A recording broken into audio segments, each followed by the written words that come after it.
Henrique dos Santos, eu sou natural de Pirassununga, eu tenho 40 anos de idade, nasci no dia 11/10/1980.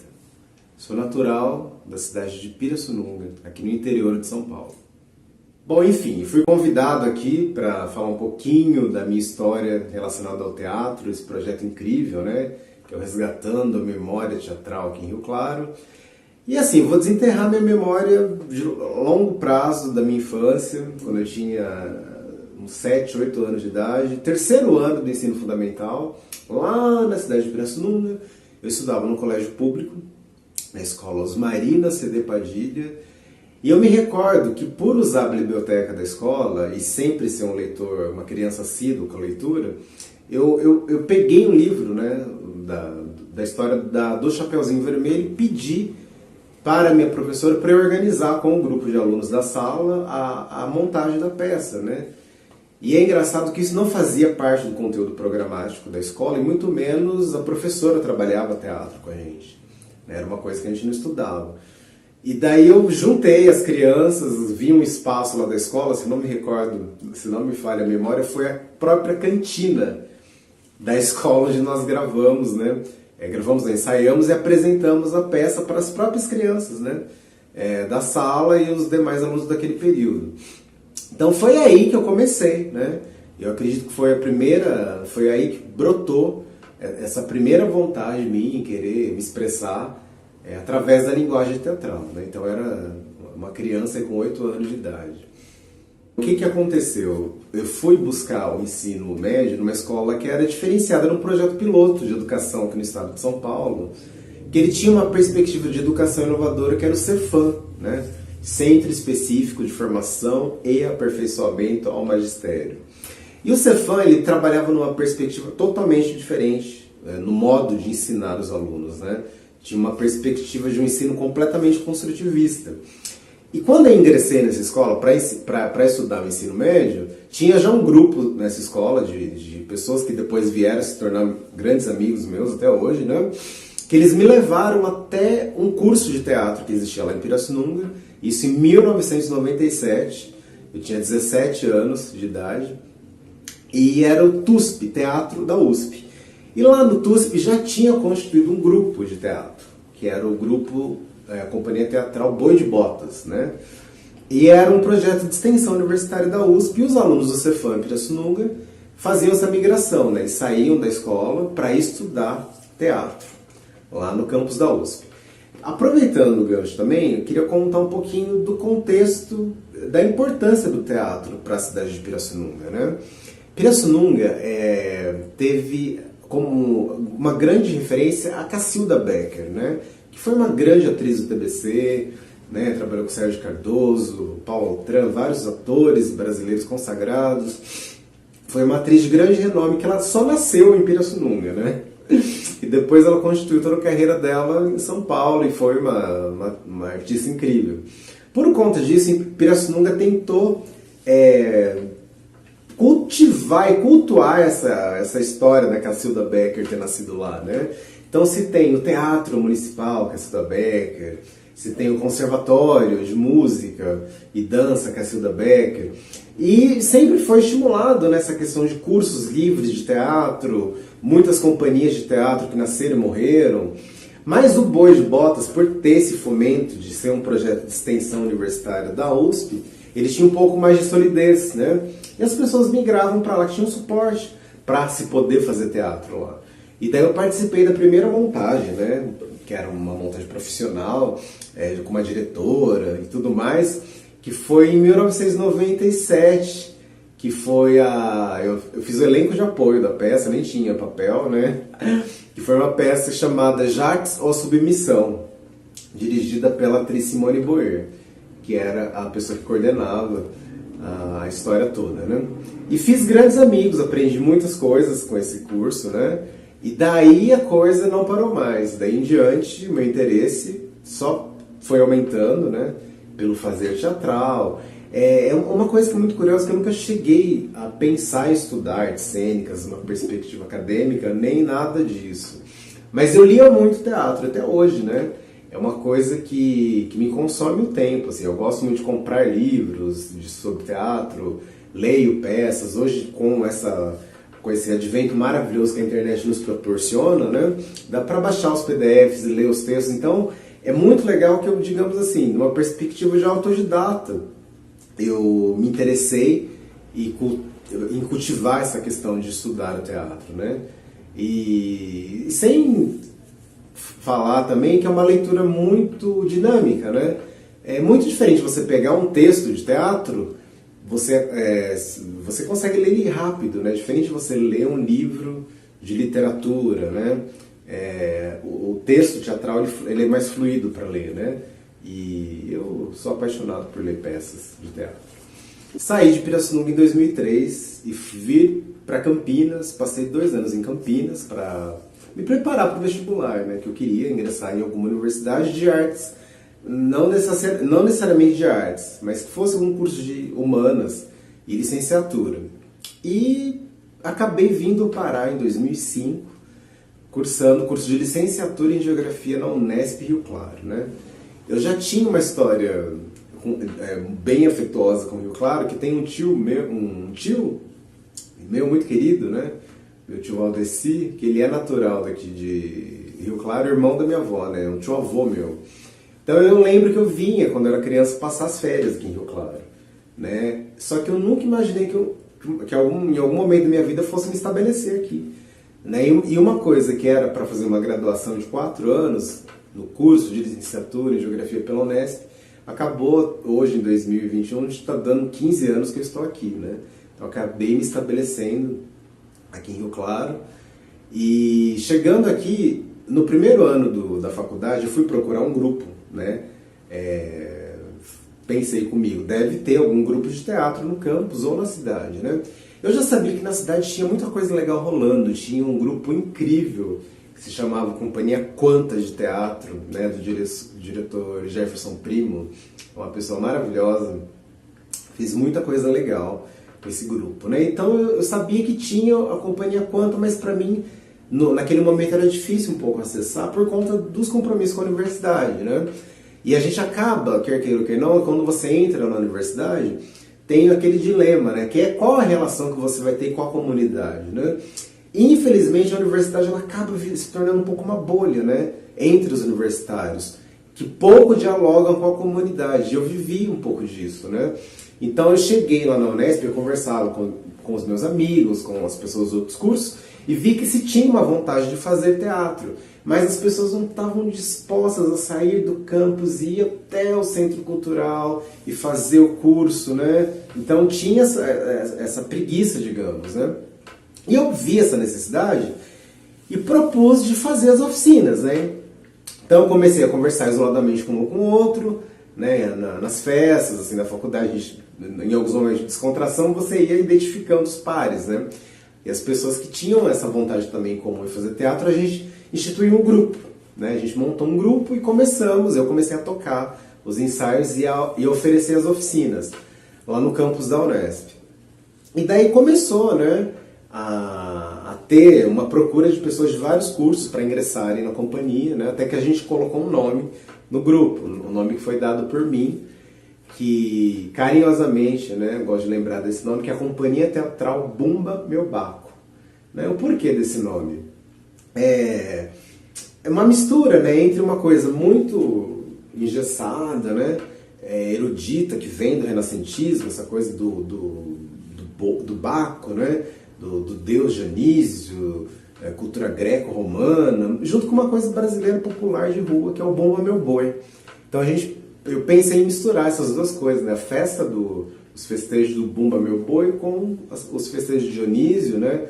Brasil e Europa, tudo junto, misturado. E pensei nesse nome, né? E o nome pegou, foi muito legal. Teve incentivo dos professores da universidade, uma antropóloga muito legal que trabalhava com a gente, a professora Bernadette de Castro. Ela resolveu abraçar o projeto, né? Institucionalizou o projeto, né? Ele virou um projeto de extensão universitária. E daí a Companhia Teatral Bumba Meu Baco, na perspectiva da Unesp, ela acabou durando assim 8 anos, né? Então a gente começou lá em 2005 e os trabalhos se encerraram, né, em 2013, até que se findou o projeto, né? E é engraçado quando a gente fala do fim das coisas, né? É o caminho natural, né? Então tudo nessa vida tem começo, meio e tem fim também, né? E depois eu posso também falar um pouco para vocês, um pouco mais em detalhes, também de como que era essa dinâmica dos trabalhos que a gente fazia, né? Com o pessoal da Unesp e as coisas também que a gente produziu, que a gente fez muita coisa bacana. Nesses 8 anos que a companhia teatral Bumba Meu Baco existiu lá no campus da Unesp, Rio Claro, a gente chegou a produzir muitos trabalhos, né? Pelo menos uma peça por ano. Como a gente trabalhava? A gente dava, né, oferecia as oficinas para o campus, para os alunos, que eram universitários, e montava sempre. Do segundo semestre em diante, a gente já tinha uma coisa mais elaborada para se apresentar. Então apresentamos muitas coisas, né? Eu lembro que teve uma comédia de costumes caipira na roça, né? Que foi um dos primeiros textos que nós montamos, que é de um autor mineiro, Belmiro Braga. Nós chegamos a circular bastante com essa peça, né? Fizemos muitas apresentações, levamos até para cidades do entorno, aqui da região, e fizemos uma apresentação em São Paulo também, num evento, né, cultural. E daí, como a universidade tem esse fluxo, né, de pessoas muito dinâmico, né, e estar ali também não é a prioridade, então a gente lidava com isso, né, as pessoas estavam lá para estudar os seus cursos, né, geologia, ecologia, educação física, geografia, pedagogia, mas o fazer teatral ele era um projeto de extensão que a pessoa ia lá tirar um lazer, fazer as aulas e desenvolver o seu lado ator. Então nunca foi prioridade de ninguém, né? Era mais um passatempo, era bem nessa perspectiva. Daí depois, em 2009, a gente conseguiu um fomento do governo do estado de São Paulo de um projeto de incentivo muito legal, que era projeto Ademar Guerra, né? E como, de uma forma resumida, que o Ademar Guerra funcionava? Ele enviava para o grupo um profissional de artes cênicas para orientar o trabalho. Então isso que era muito legal. Não tinha-se verba, né? O governo não enviava uma verba financeira, mas enviava um material humano, né? Então nós trabalhamos com a atriz Fernanda Faria, uma pessoa incrível, né? Que ela orientou uma das montagens que a companhia teatral Bumba Meu Baco fez, que foi meu trabalho de conclusão de curso. Eu aproveitei os temas ali da geografia, né? Numa perspectiva de criticar a segregação socioespacial, né? Essa diferença da luta de classes entre ricos e pobres, né? E a gente criou um texto, uma dramaturgia coletiva, né, colaborativa entre os próprios integrantes do grupo naquela época, e criamos, né, a peça Algumas Tramas Urbanas. Essa peça foi apresentada no Centro Cultural, a gente fez apresentações no Centro Cultural, foi aberto para a comunidade, foi muito legal, né? Mas daí tem essas duas diferenças, né? Por exemplo, o Na Roça, que a gente chegou a circular e fazer mais de 30 apresentações, em contraponto com o meu trabalho de conclusão de curso, que nós fizemos apenas 2 apresentações. Daí isso gera, né, uma reflexão, né? O porquê se fazer um espetáculo, né? O porquê se ensaiar, ficar numa sala fechada durante 8, 9 meses e, como produto final, não ter a circulação. E eu comecei a refletir muito isso, né?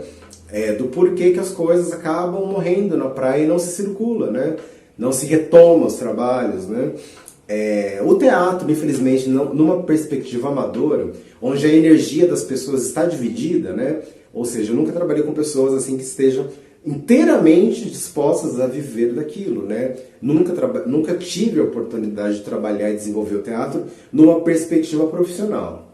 Então você vai lidar com muitas situações onde a energia dos integrantes está dividida, né? Entre um trabalho que ele executa no horário comercial e à noite ele vai fazer oficina de teatro, né? Então isso vem se repetindo, né? É uma situação recorrente em muitos grupos de teatro que lidam, né, nessa perspectiva amadora. Mas o que foi bom dessa situação toda? Eu comecei a pensar o que eu estava fazendo numa perspectiva de produção cultural e tentar estudar um pouco isso mais a fundo, né? De tentar ver os mecanismos, né? De buscar um curso ali para me ensinar como que eu escrevo um projeto para um edital, E comecei de uma forma bem modesta a pensar numa profissionalização, mas numa perspectiva de informação também, né? Porque você tem o artista dos dois lados, né? O artista como executor e como organizador, produtor. Você pode atuar nos dois lados, né? E daí eu me cansei, né, de lidar com o grupo, né? A história com a companhia Bumba Meu Baco durou até 2011, né? Que eu frequentei o grupo. E o grupo ficou estável na universidade até 2013. Daí eu me formei, né? Já estava fazendo um terceiro curso lá, terminei o meu curso de mestrado. Fiquei 2 anos trabalhando em colégio público aqui em Rio Claro, né, na região. Trabalhei muito em Ipeúna, Santa Gertrudes, em algumas escolas aqui também no município, dando aula de geografia, né? E eu lembro que em 2015 eu me mudei, eu decidi sair daqui de São Paulo e fui tentar uma experiência em Goiás, né? Tinha alguns amigos que já estavam por lá e eu fui buscar morar e viver em Alto Paraíso de Goiás, que fica na Chapada dos Veadeiros, que é uma espécie também de reduto de artistas também, né? É uma cidade que fica na Chapada dos Veadeiros muito peculiar por conta de toda a beleza natural, o modo de vida, né? Uma cidade... Enfim, para finalizar agora, eu vou contar um pouco do trabalho que eu venho desenvolvendo atualmente, que eu comecei em 2019, lá em Alto Paraíso de Goiás, a pensar em criar um monólogo, né? Eu sou muito inquieto, gosto de buscar caminhos diferentes para trilhar, e foi uma opção. Né, o grupo, o que acontece com o grupo? Muitas vezes o grupo é uma demanda muito grande para gerenciar pessoas, né, para otimizar horários de ensaio, né, é bem trabalhoso. E eu queria alguma coisa que fluísse mais, e foi por isso que eu optei por começar a pesquisar uma situação de monólogo. Eu queria muito falar sobre algum rito de passagem, né, algum rito de passagem pelo qual todos nós já passamos. E eu pensando e refletindo muito, cheguei à conclusão que um dos ritos de passagem, com exceção aos grandes herdeiros de herança, pelo qual todos nós passamos, é a situação do trabalho, de ter o primeiro emprego, né? Então, essa história do Prometeu negro acorrentado, que foi o nome do monólogo que se desdobrou posteriormente, ele conta a história do Zé Ninguém, que é um garoto jovem, né, morador de qualquer periferia brasileira, que ele está em busca da sua primeira oportunidade de trabalho. Como tempero, ingrediente especial, eu fui beber da fonte do mito do Prometeu acorrentado, né? Que é aquele que rouba o fogo dos deuses e distribui para os homens. Né? Então, na história do Prometeu negro acorrentado, o Zé Ninguém ele encontra no lixo, perto da casa dele, um exemplar do livro. Né? E ele, tendo contato com a literatura da história, ele se inspira, né, sobre a seguinte questão: se o Prometeu conseguiu roubar o fogo dos deuses, que é uma proeza, né, por que ele não vai conseguir ter o primeiro trabalho, né? Então, a gente trabalha nesse viés para contar a história. E, a partir do monólogo, eu instituí o Teatro do Homem Sankofa, né? Que sou apenas eu nesse trabalho solo, Luiz Saci, desenvolvendo e pesquisando os temas da afrodescendência numa perspectiva das artes cênicas, né? Então, agora eu sou o Teatro do Homem Sankofa, com o monólogo Prometeu negro acorrentado. A última apresentação que fizemos foi uma live gravada no dia 30 de novembro, que foi a premiação, né, da Lei de Incentivo ao Aldir Blanc, com a direção do Jefferson Primo, né, Jefferson Lopes agora, que foi o encarregado de orquestrar aí o monólogo do qual nós apresentamos, que foi o Prometeu negro acorrentado. E relembrando uma memória muito curiosa, né, que é a memória que deu o meu apelido, que eu uso muito atualmente até como o meu próprio nome artístico, né, de uma forma muito carinhosa, que é Luiz Saci. Eu me recordo que eu vim fazer a matrícula do curso de Geografia da Unesp, e no dia da matrícula eu tive a brilhante ideia de colocar uma camiseta, né, que tinha um desenho enorme de um Saci Pererê. E foi praticamente pedir para ganhar o apelido, né? Eu ter vindo fazer a matrícula, todo pintado de tinta, recebendo trote, aquela coisa, que é um ritual de passagem também, né? E me colocaram esse apelido. E esse apelido para Rio Claro ele é muito forte, né? Tem muitas pessoas aqui na cidade que me chamam e me conhecem mais até só pelo apelido, né? que era Saci, né? E hoje, de uma forma carinhosa, eu uso ele como meu nome artístico no Cilísios, né? Agreguei aí, então ficou Luiz Saci. Tá? Rio Claro, só tenho a agradecer a Rio Claro por todas as peripécias teatrais que eu pude participar, agregar, ensinar, aprender muito aqui nessa cidade. Queria agradecer imensamente pelo convite que vocês me fizeram de vir poder partilhar um pouco das memórias com esse projeto maravilhoso, né? E uma coisa que é incrível, né? Resgatar a memória das pessoas enquanto elas estão vivas, né? Essa é uma memória muito interessante, né? Porque memórias póstumas eu não sei até que ponto ela serve, né? E até que ponto ela funciona. Então eu agradeço imensamente por ter sido lembrado por vocês ainda enquanto ainda estou vivo, tá? Com meus 40 anos de idade. Tá? Gratidão enorme a toda a equipe.